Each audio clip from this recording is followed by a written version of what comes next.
Tumilapon ng dalawang pasaherong yan mula sa isang tram sa Russia. Lumausdos ang dalawa sa kalsada at nabundol pa ng kotse ang isa sa kanila. Sumalpok naman ang maharurot na tram sa isa pang tram.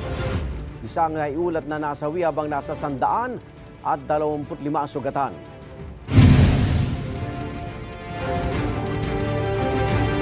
Dalawang lalaki sugatan matapos tagain ng isang lasing sa Caramoran, Catanduanes.